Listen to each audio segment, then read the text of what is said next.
And then a stalker. Give it up for Brent Goodman, everybody. Give him a big hand. It's books. All right.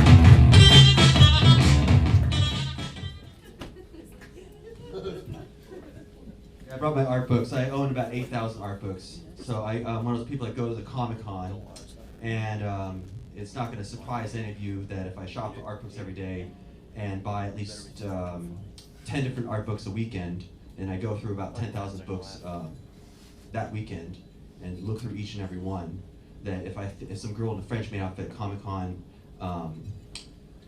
tells me that just because she's wearing a French maid outfit doesn't mean she's going to be my girlfriend, it really shocks and surprises me. You kind of like, look the part. So I brought some books to talk about different things. So I got How to Be Canadian. And it's a book, and it's actually, I bought it because my favorite bikini model right now is Canadian from Toronto. She's a big butt model, and she only goes for married rap stars and married sports stars. And so my therapist is actually in real life actually upset that I'm so infatuated with big butts that I throw ethics out the window. Everything I learned in Sunday school and Hebrew school is kind of, she's got a big ass, I don't care. So, but it turns out it's just a joke book, so it doesn't do me any good at all. It said, they did have one good joke, it's not mine, but it said, what kind of orgy does an English Canadian go to? One with maybe two people. Okay, I know, I thought it was funny. I thought it was funny. It was worth the $2 for that book. This is called Cybernetics A to Z, and this is a book, I don't know, I can really open it up with one hand, but this is a book made in Russia that was printed in English in 1967. Turns out, the more books you read, you find out that Russia was actually was more advanced in science and weapons and NASA type stuff than we were. But they always, like, in the 80s, because of all like the rah-rah-rah, He-Man type stuff, G.I. Joe, they kept it on the down low. So when you read books like this, you're like, okay, Russia had more cooler weapons than we do. And then here's Back Off, How to Confront and Stop Sexual Harassment and Harassers. And I read the whole book, both for my own social skills, and also because when I go to Comic-Con, some of the girls in French maid outfits or cheerleader outfits or dressed like schoolgirls will walk up to me when I'm buying books about like illustration art about the guys who created Pokemon, and then they'll go and they'll grab my butt and say inappropriate things, and they'll say that they want me to have sex with them, and I say you can't talk to me like that. I'm a gentleman. Please go away. And they say, fuck off, you whore. And I say, whoa. And they say, eat some cunt, you whore.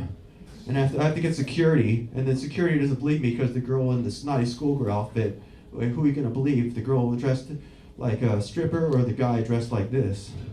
So, and here's one of my favorite books I found this year, Shopping Bag Ladies. It's a photograph art book about shopping bag ladies. It's the first I've ever seen a book like this kind. So it's like, wow. And then here's something that's like the greatest disappointment of my life was the fact that when I was a kid, a teenager, I used to love Walt Disney and Jim Henson.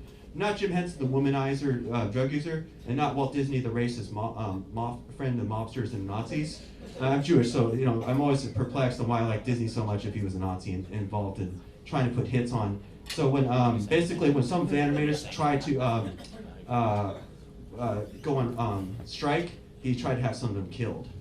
So he wasn't as friendly as zippity doo dah, So anyways, like Muppets and Men, I feel so disappointed in myself because as a teenager I was going to take over before Jim Henson died and take over the company, and now I'm just up here trying to make ends meet, making people laugh, teaching art to kids, and hitting on bikini models online, and hopefully I won't get blocked and deleted.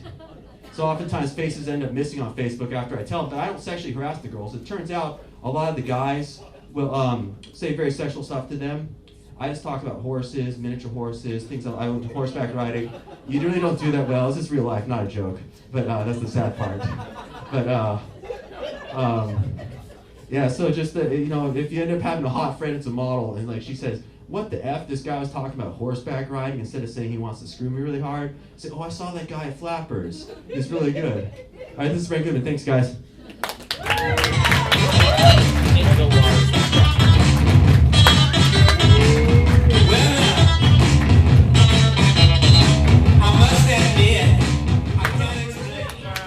Fucking Brent, yeah! Give it up one more time.